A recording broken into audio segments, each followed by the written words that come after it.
يا مساء الجمال، اكيد لان انا بتكلم بالليل قبل دقايق السنه الجديده ما تبدا. ان شاء الله داخلين السنه الجديده مع بعض. تعالوا بقى مع بعض نعمل حاجات بسيطه كده. انا عن نفسي كشيماء انا هعملها. تعالوا نقف كده، نقف ثابتين في مكاننا ونقفل موبايلنا، وهنحاول ان احنا اول ما تيجي الساعه 12 بالظبط نصلي لو ركعتين، وندعي لو دعوتين. بس اهم حاجة واحنا بندعي نكون صادقين وعلى يقين ان ربنا سمعنا ومطلع على قلوبنا، وسمعنا وشايفنا وشايف اللي احنا حصل لنا في حياتنا اللي قبل كده. يمكن كانت ايام صعبة عليا وعليكم، ولكن الصعوبة دي ان بعد العسر يسر. يعني ربنا اكيد وراه يسر كبير قوي. اكيد ربنا بيربيك على حاجة او على مرحلة اللي جاية عشان تكون قدها وتكون بطل في نفسك. فتعالوا مع بعض نبتدي ان احنا نقف نصلي ركعتين لله وندعي دعوتين حلوين. بصوا عايزه اقول لكم بقى يعني بجد، انا جبت اجنده، تمام، عشان انا هكتب فيها كل اهدافي وهكتب فيها احلامي اللي انا عايزاها تتحقق السنه دي. ان شاء الله تكون سنة غير السنة اللي فاتت واللي قبلها واللي قبلها، لان الوعي زاد، العلم بفضل الله بفضل الله مستمر. فاحنا كل ما بنشتغل على نفسنا وكل ما بنتعلم بتتغير طريقتنا، بيتغير اسلوبنا، بيتغير حتى تغييرنا للمواقف اللي بتحصل لنا، بيتغير تفكيرنا عموما. تعالوا نقول مع بعض ان يا رب اللي فات كان صعب واللي جاي أنا محتاجك فيه. تعالوا نفتكر مع بعض المواقف اللي وجعتنا، واللحظات اللي عدتنا، والدروس اللي اتعلمناها غصب عننا. وعلى فكرة بقى، مش عشان نوجع نفسنا، لا لا لا، ولا عشان نفتكر الوجع، لا، عشان نفهم نفسنا.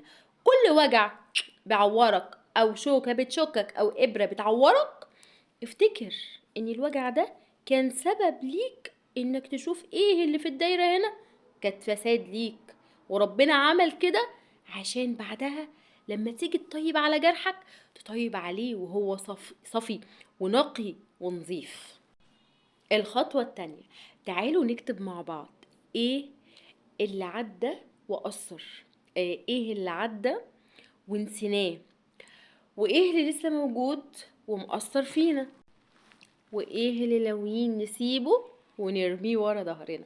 الكتابة شفاء، حتى لو محدش قراها غيرنا. الكتابة بتريح جدا على فكرة. القلم بيفهمك وبتشوف كلامك اللي انت بتكتبه وبتفهم نفسك اكتر واكتر. تعالوا بقى نفتكر الناس اللي سندتنا، ام، اخت، اخ، زوج، صديق، دعوة بظهر الغيب، حضن، كلمة جت في وقتها، طبطبة من ربنا علينا فجأة على شخص ظهر في حياتنا حقيقي، ونحمد ربنا ونشكر عليهم. ليه؟ لأن ربنا قال لئن شكرتم لأزيدنكم. وزي ما قلت لكم تعالوا بقى مع بعض نجهز أجندة جديدة كده. عايزة اقول لكم ان انا اكتشفت ان انا بحب اشتري اجندات كتير، بجد والله شغفي ان انا احب اشتري اجندات. انا لسه مكتشفة الموضوع ده في نفسي حقيقي. مش قلت لكم ان احنا لما بنقعد مع بعض بنفهم، لما بنقعد مع نفسنا حقيقي بنفهم نفسنا اكتر واكتر فعلا. انا اكتشفت ان انا كنت بشتري اجندات على طول، بس عمري ما كنت اتخيل ان انا بحب اشتري اجندات وبحب اجدد فيها. يعني دي انا جبت النوت بوك دي عشان خاطر اكتب فيها انجازاتي اليوميه او الحاجات اللي انا عايزه اعملها عموما. عجبني شكلها كده صغنططه كده في نفسها، تمام. ودي بقى عجبتني عشان اكتب فيها كل اهدافي وكل احلامي وطموحاتي اللي عايزه ان شاء الله حتى لو بسيطه ان انا احققها. دي بقى اسمها اجنده امل، مش اجنده ضعف وخيبه وقله وجع.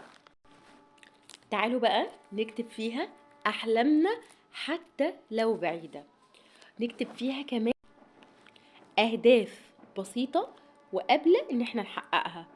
تعالوا نكتب فيها نوايانا قبل خططنا.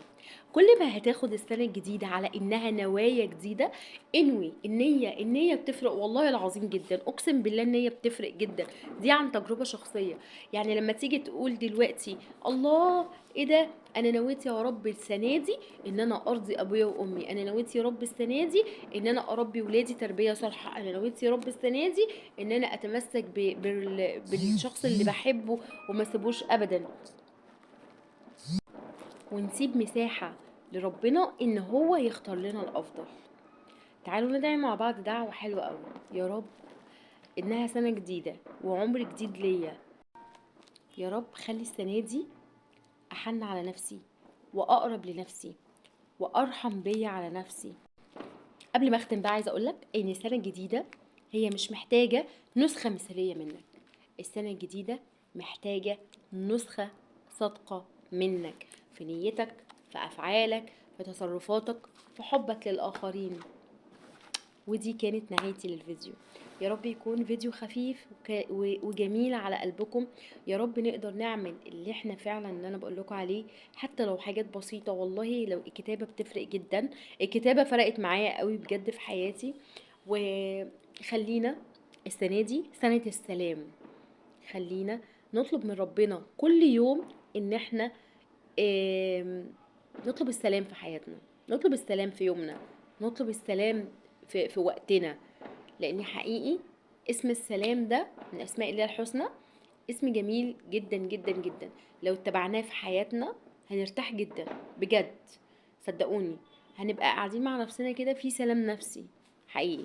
اشوفكم دايما على خير، وان شاء الله بقى نشوف الفيديو ده مع بعض، واعملوا شير ان ربنا كتب لي عمر ان شاء الله للسنه الجايه باذن الله. 2000 احنا كده كام، 2026 2027.